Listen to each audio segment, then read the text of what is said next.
समस्तीपुर जिले के विभूतिपुर प्रखंड अंतर्गत बेलसंडी तारा पंचायत के वार्ड 3 महादलित टोले में भारत रत्न बाबा साहब भीमराव अंबेडकर की 133वीं जयंती बड़े ही धूमधाम से मनाई गई। कार्यक्रम की अध्यक्षता श्री पंकज कुमार व संचालन शिक्षाविद श्री हरनंदन सर के द्वारा की गई। मौके पर उपस्थित सैकड़ों ग्रामीणों के साथ शिक्षक अरविंद जी, राम कैलाश सिंह, पप्पू कुमार, शकील देव राय, राजा राम महतो, रविंद्र कुमार महतो, शंकर दयाल महतो, सुमन सौरभ, वार्ड सदस्य मंजू देवी, रविशंकर कुमार, आदित्य प्रणव ने बाबा साहब व भगवान बुद्ध के तैल चित्र पर माल्यार्पण कर पुष्पांजलि अर्पित किए।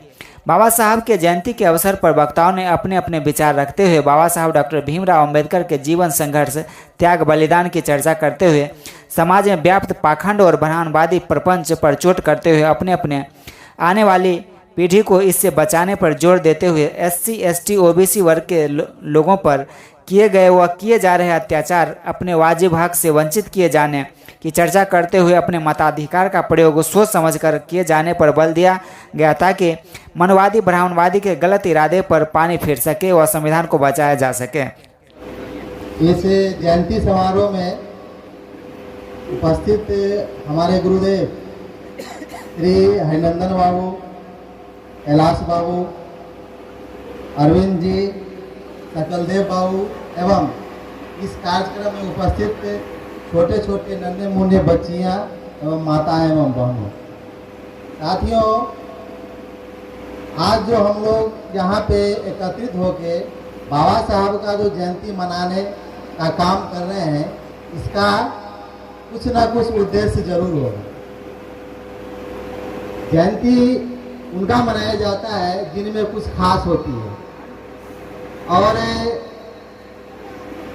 जब इनका, इनके कार्य का, इनके दर्शन का, इनके साहित्य का जब हम अध्ययन करते हैं तो ये पता चलता है कि पूरा जीवन इनका संघर्ष में ही बीता है और कहा गया है कि जो अभाव में रहता है वही व्यक्ति सफल हो पाता है, जो सुखभोगी होता है वह सफल। इसीलिए यहाँ पे जो माताएं भी है, विशेष तौर पर मैं उनको ये कहना चाहता हूँ कि हमारी जो सामाजिक स्थिति है, समाज की जो सामाजिक व्यवस्था है और इस सामाजिक व्यवस्था में हम कहाँ पे हैं और इस सामाजिक व्यवस्था में हमारा क्या रोल है, इसको जानने की जरूरत है। और साथ ही ये भी जानने की जरूरत है कि पूर्व में जो हमारे जो समाज थे, उस समाज की क्या दुर्दशा थी, क्या व्यवस्था थी, उन्होंने क्या संघर्ष किया और उन संघर्षों के वजह से आज हम ये स्थिति में आए हैं, इसको भी जानने की जरूरत है। तो मैं साथियों ये कहना चाहता हूँ, इस देश में जब अंग्रेज आए थे, अंग्रेज के आने से पहले यहाँ की जो ज्यादातर आबादी थी, जो शोषित वंचित जो कौम था, उसको बहुत सारे जो सुख सुविधाओं से वह वंचित था। वो उसके पास धन रखने की व्यवस्था नहीं थी, शिक्षा ग्रहण करने का उसके पास अधिकार नहीं था, संपत्ति रखने का अधिकार नहीं था। मैं उसी दौर में मैं आगे बढ़ना चाहता हूँ कि जब अंग्रेज यहाँ पे आए तो उन्होंने देखा यहाँ का जो बहुत बड़ा तबका है उसे शिक्षा से वंचित किया गया है और उसमें वह क्वालिटी था कि वह रूल करता था, लेकिन उसको वह काबिल बना के वह रूल करता था। ये उसमें अंग्रेजों में क्वालिटी थी। उसने जिस देश में गया सिर्फ वहाँ का शोषण ही नहीं किया है बल्कि उस सामाजिक व्यवस्था को भी सुदृढ़ करने का काम किया है। इसके लिए मैं अंग्रेज को भी मैं धन्यवाद देता हूँ।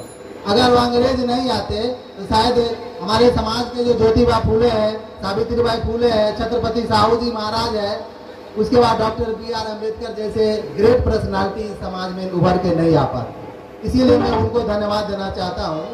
तो ये मैं कहना चाहता हूँ कि अंग्रेजों ने 1913 में एजुकेशन पॉलिसी लाया, शिक्षा का अधिकार लाया, जिसमें उन्होंने यह अधिकार दिया कि इस देश के जितने भी समाज शोषित वंचित चाहे सवर्ण समाज के लोग हैं, सभी को समान रूप से शिक्षा ग्रहण करने का अधिकार दिया। और उन्होंने महाराष्ट्र के विदर्भ जिला में एक मिशनरी स्कूल खोला और स्कूल खोल के वह तैयार हो गया 1925 तक।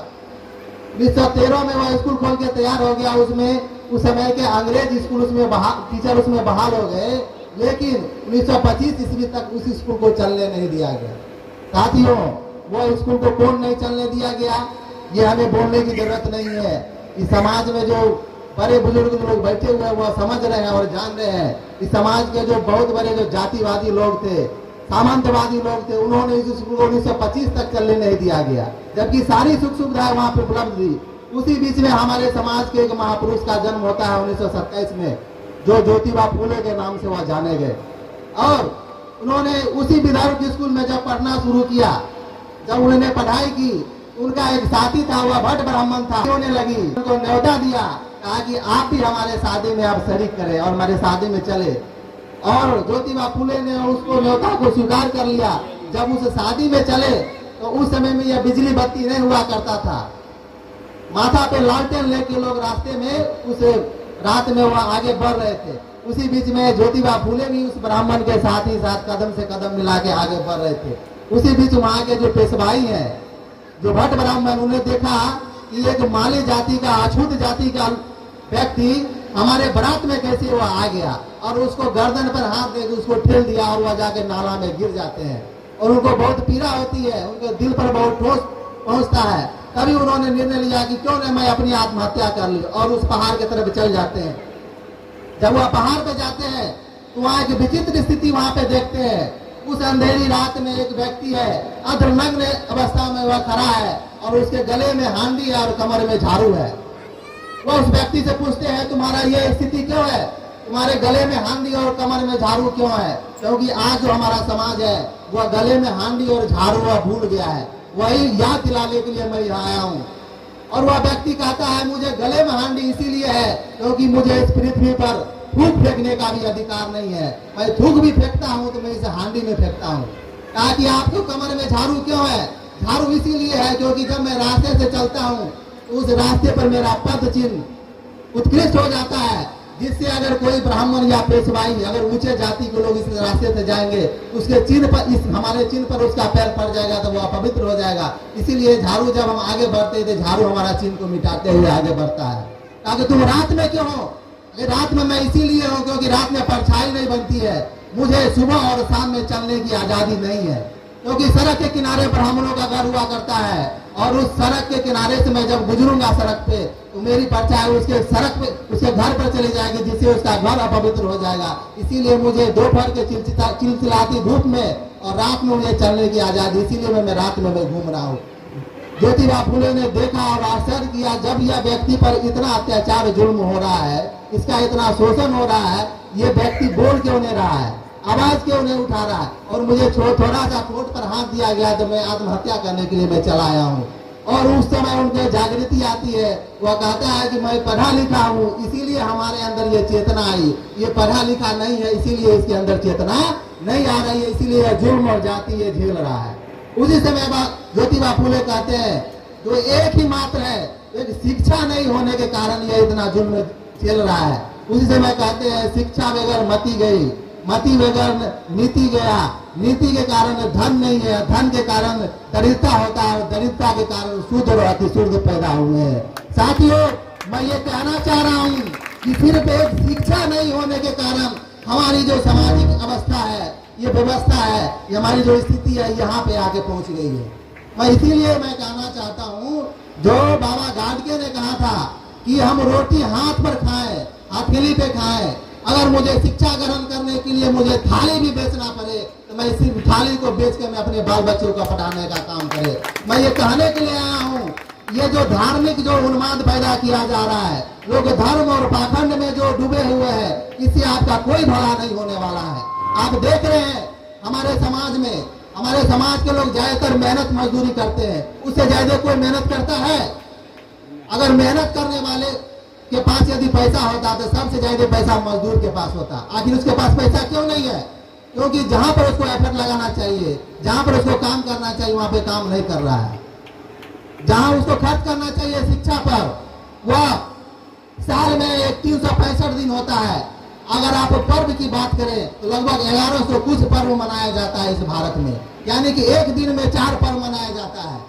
अगर एक पर्व पर यदि 100 रुपया भी खर्च करेंगे तो समझ सकते हैं जो 1100 रुपया ऐसे खर्च हो जाए, एक दिन में 400 रुपया खर्च होगा, 11,000 के आसपास आपका खर्च होता है। और वही अगर फीस हमारे बाल बच्चों को दे, ट्यूशन या कोचिंग में या उसको शिक्षा ग्रहण करने के लिए आप एक फर्म के खर्च से बचते हैं तो आपका बाल बच्चा पढ़ लेगा। समाज में उठा के देख लीजिए आसपास के क्षेत्रों में किसके पास पैसा है, जिसके पास एजुकेशन है उसी के पास पैसा है, जिसके पास शिक्षा नहीं है उसके पास पैसा नहीं है। अब देखिए आपके पास आके है समाज के आसपास के क्षेत्र में देखिए, अभी हम देख रहे हैं हरिनंदन बाबू, देखिए वहां उनके घर में एम्प्लॉयड है, क्यों है? क्योंकि वह शिक्षा उसके अंदर है और लोगों के पास नहीं है। क्यों नहीं है? क्योंकि शिक्षा को वो तवज्जो नहीं दे रहे हैं, जिससे आपका सामाजिक व्यवस्था बदलेगी, आपका मान सम्मान प्रतिष्ठा बदलेगा, वहां पर आप काम नहीं कर रहे हैं। आप क्या कर रहे हैं? आपस में लड़ रहे हैं, एक दूसरे को बातों में उलझ रहे हैं, छोटी छोटी बातों पे लड़ रहे हैं। अरे आपको करना कुछ नहीं। बाबा साहब ने कहा कि यदि कोई अगर छोटी सी लाइन है उस लाइन से घबराना नहीं है, बल्कि उसके नीचे उससे बड़ी लाइन खींच दीजिए, आप स्वयं उससे बड़ा हो जाएंगे। किसके पास अगर पैसा से आपको ईर्ष्या है, उससे ज्यादा पैसा आप कमा लीजिए। कोई आपसे घृणा करता है, ज्यादा शिक्षित हो जाइए, काबिल हो जाइए, कहा आपसे कोई घृणा और द्वेष करेगा वो। ये स्थिति हमारे समाज में बना हुआ है।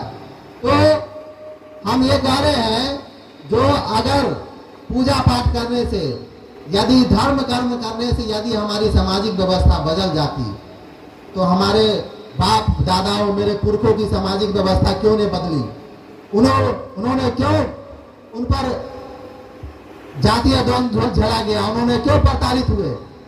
क्या उनके पास शक्ति नहीं थी? या हम भी टीचर हैं, क्या ये हमारी काबिलियत की वजह से टीचर है? नहीं है, बल्कि हमारे जो बाप दादाओं ने, पुरखों ने जो संघर्ष किया, उस संघर्ष के वजह से मुझे अवसर मिला, और ये अवसर के वजह से हम आज शिक्षा के और इस मुकाम पर हैं। अगर अवसर हमको नहीं मिलता तो हम भी नहीं रहते।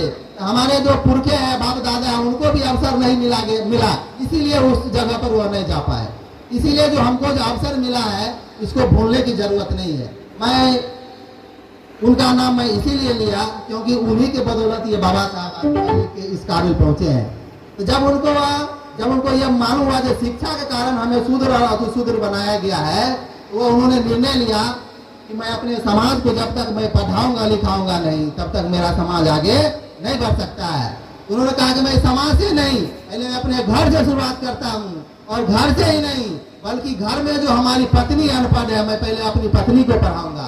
तो ज्योतिबा फूले की पत्नी का नाम था सावित्रीबाई फूले, और उन्होंने जब अपनी पत्नी को पढ़ाना शुरू किया तो उनके जो ससुर है वही उनको सबसे पहले रोके। ये सामाजिक व्यवस्था में महिलाओं और शूद्रों का पढ़ने का अधिकार नहीं है, तुम सामाजिक व्यवस्था को तोड़ रहे हैं, जिससे यहाँ बहुत बड़ी घटनाएं हो सकती है। इसीलिए तुम अपने पत्नी को नहीं पढ़ा सकता है। और समाज में वहाँ पे उनका आलोचना होना शुरू हो गया। कहा कि नहीं, हम पढ़ाएंगे। उनके ससुर कहा कि तुम यदि पढ़ाएगा तो तुमको ये घर छोड़ना पड़ेगा। और उनके पिता ने उनको धक्के मार के बाहर कर दिया। क्यों? क्योंकि अपनी पत्नी को उन्होंने पढ़ाना शुरू किया। जब उन्हें पत्नी को पढ़ाया, उन्होंने उनकी पत्नी सावित्रीबाई फूले और ज्योतिबा फूले दोनों ने मिलकर टाटी का स्कूल खोला। और स्कूल एक स्कूल नहीं खोला, उन्होंने सैकड़ों स्कूलें खोले अपने समाज को शिक्षित करने के लिए। जब वह उस समाज में जब वह पढ़ाने के लिए गए थे, समाज से लड़कियां भिड़ रही थी, इनको वह टाटी को तो नहीं पढ़ाते, समाज के बच्चियां बच्चे वहां पे जाते तब न उनको पढ़ाते। समाज से जब मांगने के लिए जाते थे बच्चे को, सावित्रीबाई फूले और ज्योतिबा फूले, जो आप अपने बच्चों को दीजिए, मैं उनको पढ़ाऊंगा, तो वह माताएं बहने हमारे समाज के कहती थी, ये पढ़ लिख के क्या करेगी? बहुत से बहुत ये चौका बर्तन करेगी, चौका बर्तन से ज्यादा कुछ नहीं कर सकती। इसीलिए हमारा बच्चा जहाँ है वहीं सुरक्षित है, इसीलिए मैं आपको बच्चा नहीं दूंगा। उन्होंने बहुत अथक प्रयास करने के बाद एक दो बच्चे उनको मिले। जब उन्होंने पढ़ाना शुरू किया तो समाज के जो सामंतवादी लोग हैं, उन्होंने रास्ते में जब जाती थी सावित्रीबाई फूले, उनको शरीर पर उसको कीचड़ फेंक देता था ताकि उस बच्ची को नहीं पढ़ा सके। इतना ही नहीं, तभी वो पढ़ाने के लिए जाती थी तो उनको देह पर मैला फेंक देता था। वह घर आती थी, बहुत रोती थी ज्योतिबा फूले के सामने। उन्होंने कहा कि हमें ये परेशानी होती है। तो ज्योतिबा फूले ने कहा कि सामाजिक काम करना ये असाधारण काम है, ये साधारण काम नहीं है। जिस तरह से एक प्रथम महिला जब अपने संतान को जन्म देती है, उस पीड़ा को झेलती है, जब संतान जन्म लेता है तो वह खुशी से प्रफुल्लित हो जाती है। उसी तरह से ये सामाजिक काम है, वह प्रसव पीड़ा के समान है। और आपको इससे भी ज्यादा कष्ट होगी, इससे ज्यादा भी आपको प्रताड़ना झेलना पड़ेगा, लेकिन आपको रुकना नहीं है। तब वो अपने झोला में 2 साड़ी रखती थी, क्योंकि उनको पता था रास्ते में जाएंगे तो एक साड़ी पे मैला पड़ना है। और जब जाती थी रास्ते में मैला पड़ता था और वहाँ जाके तब जाके वो पढ़ाती थी। इस तरह से हमारे समाज को पढ़ाने लिखाने का काम किया है। अभी हम लोग जो बैठे हैं फ्री में रसमलाई चाव रहे हैं, इन लोगों के संघर्ष की वजह से आज हमारा छत का मकान है। आवाज बुलंद होके हम बोल रहे हैं। समाज में हमारी ये स्थिति है, रोड है, सड़कें हैं, पुल पुलिया है, स्वच्छ पानी पी रहे हैं। अगर ये नहीं होते तो मुझे गंदे नाली पीने पर मजबूर किया जाता। ये स्थिति थी हमारे समाज की। तो ये हमें सोचने समझने की जरूरत है। और उन्होंने परसद गिरी बनवाया, तब जाके इसी आंदोलन को छत्रपति साहू जी महाराज ने आगे बढ़ाते हुए काम किया। उसी बीच में हमारे महामानव बोधिसत्व विश्व के ज्ञान, जिसे नॉलेज ऑफ सिंबल कहा जाता है, उनका जन्म होता है। और जब स्कूल जब पढ़ने के लिए जाते हैं, जैसे सब लोगों ने कहा, उन्हें स्कूल के बाहर बिठाया जाता था, स्कूल के बाहर में घड़ा रखा जाता था। उनको पानी पीने का अधिकार नहीं था। जो वहाँ का जो फोर्थ ग्रेड का जो चपरासी होता था, उसको ऊपर से ऐसे पानी देता था, हाथ लगा के वो बाबा साहब पानी पीते थे। आज जिस दिन चपरासी छुट्टी पे हो जाता था तो उस दिन उनको पानी नसीब नहीं होता था, क्योंकि जो पोखर और जो कुआं होता था वह ब्राह्मणों के दरवाजे पर होता था, शूद्र के दरवाजे पर नहीं होता था। तो वहाँ पे पानी पीने का अधिकार नहीं था, तो वहाँ कैसे जाते? वहाँ पे उस पोखर में ये स्थिति थी, जो वहाँ का जो पक्षी है, आवारा पशुएं है, वह पानी पी सकता था, लेकिन जो एक व्यक्ति है, मानव है, वह पानी वह नहीं पी सकता था। यानी कि हमारी जो स्थिति थी वह आवारा कुत्तों से भी बदतर था। हमारी जो स्थिति थी वह आवारा कुत्तों से भी स्थिति था, इसीलिए क्योंकि उसी तरह में वह पानी पी सकता था, लेकिन हम पानी नहीं पी सकते थे। ये हमारी स्थिति थी। आज जो है देखिए, हमारे दरवाजे पर समरसेबुल लगा हुआ है, 5 मिनट में पानी सिंटेक्स में चला जाता है, और बाथरूम में एक से एक वहाँ पे व्यवस्था किए हुए हैं और उसका हम उपयोग कर रहे हैं। ये सारा चीज इसी का है। आज जो हम लोग जो तरह तरह के आभूषण पहन रहे हैं और जो वस्त्र पहन रहे हैं, ये सब माता सावित्रीबाई फुले, छत्रपति साहू जी महाराज, डॉक्टर B.R. अम्बेडकर की देन है। छत्रपति साहू जी महाराज और सावित्रीबाई फुले ने कहा, महिलाओं का श्रृंगार शिक्षा है, उसका आभूषण नहीं है। इसीलिए आप लोग आभूषण पे ज्यादा खर्च नहीं कीजिए, बेटियों को पढ़ाइए, उसको शिक्षित कीजिए। और बाबा साहब ने कहा, जो आपको विद्यालय शिक्षा से कुछ नहीं मिलेगा, जब तक उसको विश्वविद्यालय शिक्षा नहीं मिलेगा, जब तक वह शोध में नहीं जाएगा, रिसर्च में नहीं जाएगा, तब तक वह समाज का उत्थान नहीं कर सकता है। आप अपने बेटे बेटियों को क्लर्क या आप ऑफिसर बनाइएगा, उससे वह पेट भात से ज्यादा कुछ नहीं करेगा, समाज को क्या देखेगा। इसलिए जब तक वह ऑफिसर नहीं बनेगा, रिसर्च में नहीं जाएगा, तब तक वह उसका भला नहीं हो सकता है। तो साथियों, इस तरह से उन्होंने संघर्ष किया और संघर्ष करते हुए वह आगे बढ़ा। अभी ये स्थिति है कि बाबा साहब के महापरिनिर्वाण होने के बाद हमारा नेतृत्व विहीन समाज हो गया है। हम नेतृत्व विहीन है, हमारा नेतृत्व अभी कोई नहीं कर रहा है। जिसको हम पोजीशन कहते हैं वही अपोजिशन है, जही अपोजिशन है वही हमारा पोजीशन है। इसीलिए बाबा साहब ने कहा, यदि आप पर जुल्म हो रही है, जाति हो रही है, उसका सबसे बड़ा कारण है आप शासक नहीं है। जब तक आप शासक नहीं बनिएगा, जब तक शासक वर्ग में नहीं आएगा, तब पर आप जुल्म जाति खत्म नहीं होगा। मैं इस माइक पे डंके की चोट से मैं कह रहा हूँ, किसी भी असवर्ण जाति की बहु बेटियों का बलात्कार होता है? आप देखे हैं कहीं टीवी चैनलों में, कहीं सुने पुलिस भारत में देखे उसका बलात्कार हुआ है, उसको सामूहिक उसके साथ दुष्कर्म हुआ है? हमारे समाज के बहु बेटियों के साथ ऐसा होता है। क्यों होता है? क्योंकि हम शासक वर्ग में नहीं है, वह शासक वर्ग में है, इसीलिए उसके साथ ऐसा घटना नहीं होता है। हम लोग अपने वोट का वैल्यू का नहीं समझते हैं। वोट का वैल्यू सिर्फ दारू और चंद पैसों में हम लोग खत्म हो जाते हैं। हम एक बार घटना कहते हैं, पार्लियामेंट से बाबा साहब निकल रहे थे और उस समय JP कृपलानी थे, कांग्रेस के अध्यक्ष भी रह चुके हैं। और बाबा साहब ने कहा, कृपलानी कहा बाबा साहब से, बाबा साहब आपने जो संविधान बनाया है उससे तो अपने समाज के सारे अधिकार तो दे दिए, लेकिन आपका समाज बिकाऊ है। मैं उनको चंद कौड़ी और चंद पैसों में मैं उसको खरीद लूंगा। और बाबा साहब ने कहा, मेरा समाज तो बिकाऊ जरूर है, क्योंकि वह जागरूक नहीं है और शिक्षित नहीं है, लेकिन जिस दिन वह जागरूक हो जाएगा, उस दिन तुम्हें कटोरी लेकर रोड पर भूख मांगने के सिवा दूसरा कोई काम नहीं बचेगा नहीं। तो साथियों, हमें जो अधिकार मिला है वोट देने का अधिकार, शासक बनने के लिए दिया गया है, वोट देने के लिए नहीं, हमें पिछड़कू बनने के लिए नहीं दिया गया है। इसीलिए जब तक हम शासक नहीं बनेंगे, जब तक नेतृत्व अपने हाथों में नहीं लेंगे, तब तक मेरा ये शोषण और जुल्म रुकने वाला नहीं है। इसीलिए इस जयंती के समारोह में आप सभी को मैं आप लोग उपस्थित हुए, खास करके ये महिलाएं लोग, मैं इनको धन्यवाद देते हुए, और आसपास में जो लोग हैं अभी वहाँ पे घर पे बैठे हुए हैं, लेकिन इतना समय नहीं है कि हम 2 मिनट यहाँ पे बैठ जाएं। यही अगर शिव चर्चा होगा या कोई अन्य जो पाखंड वगैरह सब होगा तो उसमें बिना बुलाए चले जाते हैं। यहाँ तो सिर्फ नाम सुन क्यों नहीं आ रहे? क्योंकि इनके बारे में वह नहीं जान रहे हैं, क्योंकि उसकी स्थिति नहीं है, क्योंकि आप लोगों को सड़क पे नंगे पे चलने के लिए मजबूर नहीं किया गया है, पानी भरने से आपको वंचित नहीं किया गया है, स्कूल से धक्के मार के बाहर नहीं किया गया। इसीलिए आप लोग नहीं समझ रहे हैं कि ये हमारे समाज की ये स्थिति है। हमारे समाज के जो नहीं पढ़े लिखे लोग थे वह ज्यादा जागरूक थे, क्योंकि उनके साथ ये जुल्म हुआ, इसीलिए उस चीज को समझ रहे हैं। उनका जो किया हुआ कार्य है उसके वजह से हम लोग ऐश भोग कर रहे हैं, इसीलिए हमको ये पता नहीं चल रहा है कि हम ये स्थिति भी पहले थी। इसीलिए आप लोग आए, जितने भी आए हैं ये कम नहीं है।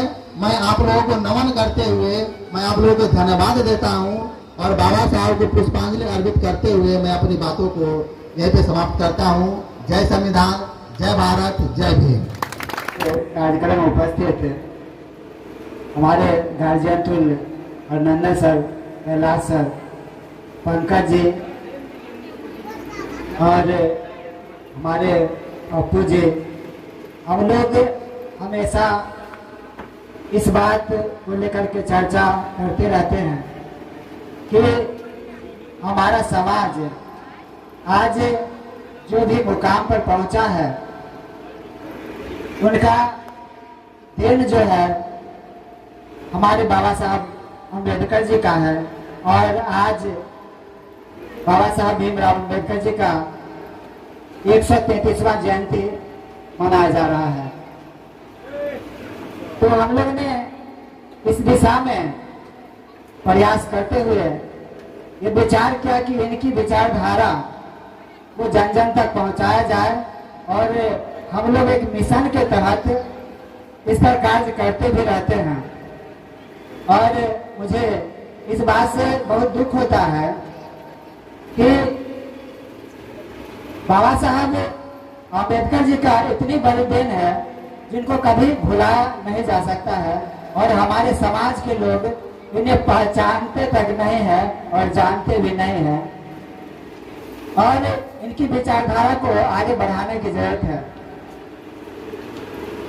हमारे सामने बड़े बुजुर्ग भी बैठे हुए हैं, सारी चीजों को मद्देनजर हम लोग को सारी व्यवस्था थी, फिर भी हम लोग को कोई अधिकार नहीं था।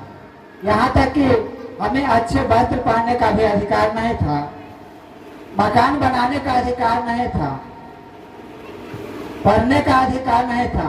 सारा अधिकार बाबा साहब भीमराव अम्बेडकर ने दिया, और बहुत सारी बातों को हमारे पप्पू जी रख हो चुके हैं, लेकिन इस बात को समाज को सोचने की जरूरत है। बहुत लोग ऐसा कहते हैं कि हम खुद पढ़ लिख लिए तो बड़े हो गए। आप पढ़ लिख लिए तो आपको समाज को जगाना होगा, और बाबा साहब भीमराव के संघर्षों को, उनकी जो संघर्ष करके हम लोग को आज हर अधिकार दिलाने का काम किए। अगर उनका संविधान नहीं होता तो आज हम और आप यहाँ नहीं होते। एक बात है, अभी अभी चुनाव का समय है, हमारे पप्पू जी कह चुके हैं पहले भी कि जब सांसद भवन से बाहर जब निकले तो जेपी कृपलानी साहब अम्बेडकर जी से कहे कि क्या बात है अम्बेडकर, आज बहुत खुश नजर आ रहे हो। तो अम्बेडकर साहब ने कहा, आज मैं इसलिए खुश हूँ कि अब जो है तो कोई भी राजा रानी के पेट से नहीं, बल्कि वो आम आदमी के वोट से राजा तय होगा। तो आचार्य बैलेट बॉक्स से पैदा, आम आदमी के वोट के द्वारा राजा तय होगा। आज तक जो रानी के पेट से राजा बनते आ रहा है वो नहीं होगा। तो आचार्य कृपलानी ने कहा कि अच्छा अम्बेडकर, तो ये बात है, तो ये अगर ऐसी बात है तो तुम्हारी ये खुशी ज्यादा दिन तक नहीं रहेगी, क्योंकि तुम्हारे लोग गरीब हैं, लाचार हैं, अशिक्षित हैं, और हम तुम्हारी वोट को खरीद लेंगे और हम अपनी सरकार बनाएंगे।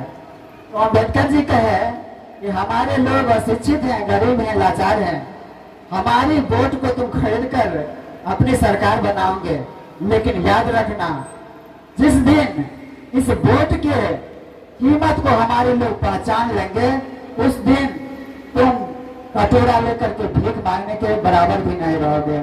एक छोटी सी कहानी बता देता हूँ कि भी भगत सिंह कहीं जा रहे थे और रास्ते में ट्रेन रुकी। उस समय बहुत ज्यादा देर तक ट्रेन रुकी तो उनको प्यास लगा भगत सिंह जी को, तो वो रेलगाड़ी से उतर करके बगल में के कुआं पर पानी पीने के लिए गए।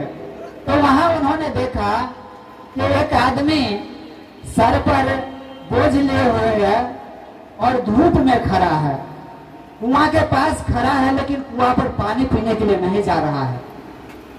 तो उन्होंने देखा यह स्थिति, तो वो पूछे कि तुम पानी पीना चाहते हो? तो कहा जी हुजूर। तो पानी पीते क्यों नहीं? तो उन्होंने कहा कि हुजूर हम पानी पीने के लिए कुआं पर जाएंगे तो यहाँ के स्वर्ण लोग मुझे मारेंगे, पीटेंगे और कुआं अशुद्ध हो जाएगा। तो वो बोले कि बगल में पेड़ भी तो है, तुम छाया में भी रह सकते थे। तो उसने कहा कि हुजूर हम छाया में भी नहीं जा सकते, क्योंकि छाया में जाएंगे तो वहां पेड़ छुआ जाएगा। तो उन्होंने कहा कि अच्छा मैं पानी पिलाता हूँ, और उन्होंने पहले उनके सर से बोझ उतारा और उन्होंने पानी पिलाया। और उन्होंने कहा, तब उनको आभास हुआ कि हम अब तक तो जानते थे कि हमारा देश अंग्रेजों का गुलाम है, लेकिन यहाँ तो विचित्र स्थिति है। अंग्रेज से गुलाम तो बाद में है, पहले यहाँ के स्वर्णों से सामंतवादियों का गुलाम है यहाँ का लोग। और उन्होंने संकल्प लिया कि इस दलित वर्ग के लिए एकमात्र बाबा साहब अम्बेडकर इस संघर्ष को चला रहे हैं। अगर मैं जिंदा रहा और जेल से छूटा तो मैं बाबा साहब के मिशन को आगे बढ़ाऊंगा। और उन्होंने इस बात को वो अपने जेल डायरी में लिखा, और यही कारण हुआ कि जब उनको फांसी की सजा हुई तो यही जो बात लिख दिए थे। इसीलिए गांधी जी नहीं चाहे ये बंदा बचे, अगर वो चाहते तो वो बच भी सकते थे, लेकिन वो समझ गए कि ये क्रांतिकारी है, अगर जेल से छूट गया और बच गया तो अम्बेडकर के मिशन में शामिल हो जाएगा और दलितों को सारा अधिकार दिलाकर रहेगा। आखिरकार बहुत ही बड़े संघर्षों के साथ हमारे बाबा साहब अम्बेडकर हम लोग को सारी सुविधाओं संविधान के द्वारा दिलाने का काम किया। और इस बाबा साहब भीमराव अम्बेडकर के 133वें जन्म दिवस का अध्यक्षता करते हुए हमारे पंकज भाई एवं संचालनकर्ता शिक्षक हमारे सहकर्मी हरिंदर बाबू, इस सभा में उपस्थित पप्पू जी, राजाराम जी, दीपू जी, हमारे पूर्व मुखिया लहपुर दक्षिण सकल देव राय जी एवं अन्य इस सभा में उपस्थित माताओं, भाई एवं बहनों, आज का दिन हमारे लिए बहुत ही अच्छा है, क्योंकि आज 14 अप्रैल को हमारे संविधान के महान शिल्पीकार, महान समाज सुधारक डॉक्टर बाबा साहब भीमराव अम्बेडकर का जन्म हुआ था। बाबा साहब ने बहुत ही कष्ट के साथ शिक्षा ग्रहण किए और उन्हें 32 डिग्रियां उन्होंने प्राप्त की। अपने जीवन काल में उन्होंने देखा कि हम जो है हमारे समाज में है वह बहुत बड़ी खाई है। एक तरफ हमारे समाज में सवर्ण है तो दूसरे तरफ हमारे समाज में निचले तबके के लोग हैं, जिन्हें लोग अनुसूचित जाति, जनजाति, पिछड़ा, अति पिछड़ा कहा जाता है। और उनके साथ सामान्य वर्ग के लोग हैं वह भेदभाव उत्पन्न कर किए हुए हैं। यहाँ तक कि उन्हें एक कुआं पर पानी पीने का भी अधिकार नहीं है। इनको देख करके जब उन्हें लगा कि नहीं यहाँ पर आकर इसको सुधार करने की आवश्यकता है, तो उन्होंने जब वो अपने विपरीत परिस्थिति में उनकी पत्नी मर गई, उनके बच्चे मर गए, तब भी उन्होंने इस समाज को जगाने का काम किया। और साथ ही जब उनको मौका मिला तो उन्होंने संविधान में इन सभी वर्गों के लिए संविधान में आरक्षण की व्यवस्था की और समता का अधिकार दिया। हम लोग बाबा साहब भीमराव अम्बेडकर के जन्मदिन को तो मनाते हैं, लेकिन ये उत्सव मनाने से नहीं होगा। अभी भी हमारा संविधान खतरे में है, अभी भी समाज में छुआछूत, कुरीतियां व्याप्त है, अशिक्षा व्याप्त है। तो हमें इसमें जगने की आवश्यकता है और अपने बच्चों को शिक्षा देने की आवश्यकता है, ताकि हम भी अपने अधिकार को जान सके। आज जिस तरह से घर घर में लोग रामायण की पोथी रखते हैं, उस तरह से हमें अपने जो निचले तबके के लोग हैं उनको संविधान रखना चाहिए और संविधान को पढ़ना चाहिए। संविधान में लिखे हुए जो कानून है उनको पढ़ना चाहिए। हम आज हमारा संविधान खतरे में है, आज हमें और जगने की आवश्यकता है। आज हमारा जो आरक्षण जो हमें संविधान से प्राप्त था, वह आरक्षण भी खतरा में है। हमारे समाज के लोग तो नौकरी के चलते अब जितने भी सरकारी नौकरियां हैं उसको प्राइवेट कर दिया गया है।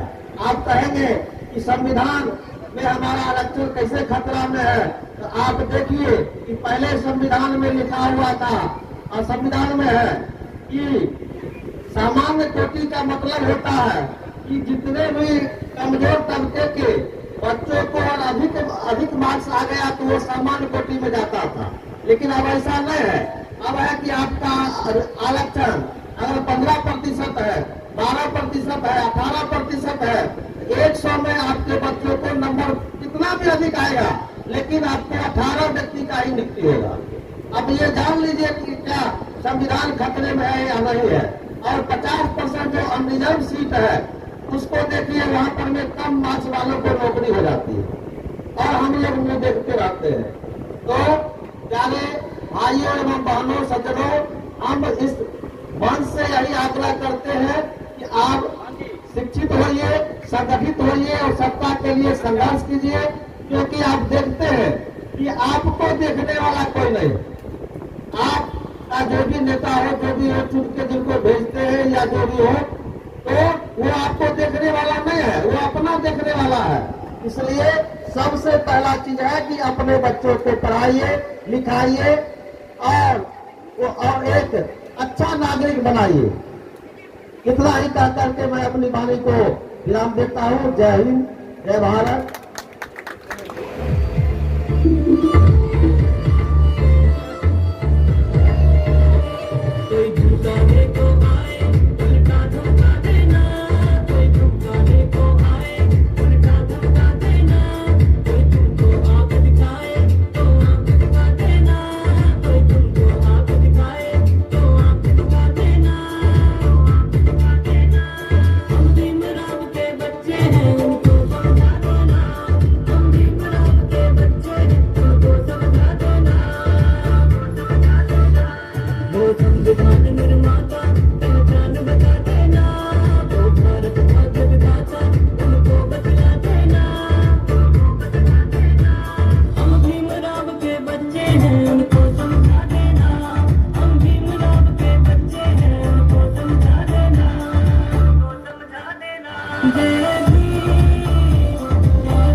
की तुम जान बचा देना, तुम जान बचा देना। भीमराव के बच्चे हैं उनको समझा देना, हम भीमराव के बच्चे हैं उनको समझा देना, समझा देना। है एवं हमारे गार्जियन रामाशीष राय जी हैं, आप सबका हार्दिक अभिनंदन है, वंदन करते हैं। आज बाबा भीमराव अंबेडकर का दिन कि हम लोग मैक पर बोल रहे हैं, कुर्सी पर बैठ रहे हैं, ये संविधान की ताकत है और संविधान का देन है कि आज उनके द्वारा जो आरक्षण का व्यवस्था किया गया था, जिसके बदौलत हम लोग पंचायत चुनाव हो, नौकरी हो एवं अन्य कोई व्यवस्था हो जिसमें हम लोग की सहभागिता होती है। और एक अपने आप से जुड़ी हुई छोटी सी कहानी आप लोग को बता दे कि क्या प्रभाव पड़ता है छोटे जाति में जन्म लेने का। एक बार टेट का एग्जाम दिया यूनिवर्सिटी में पीएचडी करने के लिए, जिसको क्वालिफाई करने के लिए इंटरव्यू के लिए बुलाया गया, इंटरव्यू में भी गए और उसके बाद जब पता चला कि उसका लिस्ट कब बनेगा, मेरा एडमिशन कब होगा पीएचडी में, तो मालूम चला कि वहां पर आपका एडमिशन नहीं होगा, हो चुका है। पता किए तो मालूम चला वहां स्वर्ण जाति का बुलवाना है और आपका एडमिशन वहां नहीं होगा, लिस्ट पहले से तय था। आप जो परीक्षा पास किए, इंटरव्यू दिए, ये सब सिर्फ दिखावा था, आपका एडमिशन नहीं होगा। तो आज भी वो 15% लोग हम लोग पे हावी है। आज भी आप जाइए यूनिवर्सिटी किसी खास काम से, ललित नारायण मिथिला यूनिवर्सिटी, आप 10 दिन दौड़िए और अगर किसी स्वर्ण जाति का वर्क हो तो पता नहीं कहां से उनका सोर्स होता है, 5 मिनट में हो जाएगा। और ये चीज झेले हैं हम लोग। और आज आरक्षण जो था उसमें भी सेंधमारी हुई है, 10% आबादी के लिए 10% आरक्षण, जो 100% आरक्षण के बराबर है। जिसकी आबादी 10% उसको आरक्षण 10%। इस चीज को हम लोग को समझना होगा कि आरक्षण में भी हम लोग का जो आरक्षण था मूल रूप से पिछड़े अति पिछड़े दलित महादलित के लिए, और स्वर्ण आरक्षण भी लागू कर दिया गया जिसको ईडब्ल्यूएस के रूप में जानते हैं आप लोग। तो चलिए ये सब व्यवस्था है, सरकार है, सरकारें आती जाती है और जो व्यवस्था देती है उसमें हम लोग को जीना होता है, क्योंकि सरकार हम चुनते हैं तो सरकार के द्वारा जो व्यवस्था लाई जाएगी उसके लिए उत्तरदायी भी हम लोग ही होंगे। तो आगे हम लोग जब भी कोई कदम उठावे, सरकार चुने, तो बाबा भीमराव अंबेडकर को याद करें, संविधान को याद करें और उस संविधान का रक्षा कौन कर पाएगा इसको ध्यान में रख करके सरकार चुनने का काम करेंगे। ताकि इलेक्शन का टाइम है, हम लोग संवैधानिक पद पे है, ज्यादा बढ़ चढ़ के कुछ बोल नहीं सकते हैं, आचार संहिता लगा हुआ है। इसलिए शॉर्टकट में यही कहेंगे कि हम लोग जब शक्ति का उपयोग करेंगे, मताधिकार का उपयोग करेंगे, तो संविधान को ध्यान में रखेंगे और उस संविधान का रक्षा कौन करने में सक्षम है उसको ध्यान में रखेंगे और मताधिकार का प्रयोग करेंगे। तब हम सशक्त होंगे। दलित, शोषित, पिछड़ा वर्ग आगे तभी आएगा जब वो अपने ताकत को पहचान पाएगा। इन्हीं चंद शब्दों के साथ हम अपना बात समाप्त करते हैं। धन्यवाद उपस्थित सभी गणमान्य को।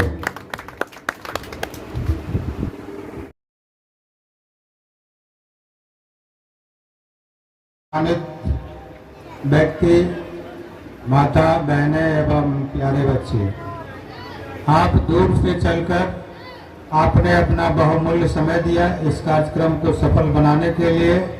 इसके लिए मैं अपनी ओर से, अपने ग्रामवासियों की ओर से आप लोगों का सहृदय धन्यवाद ज्ञापित करता हूँ।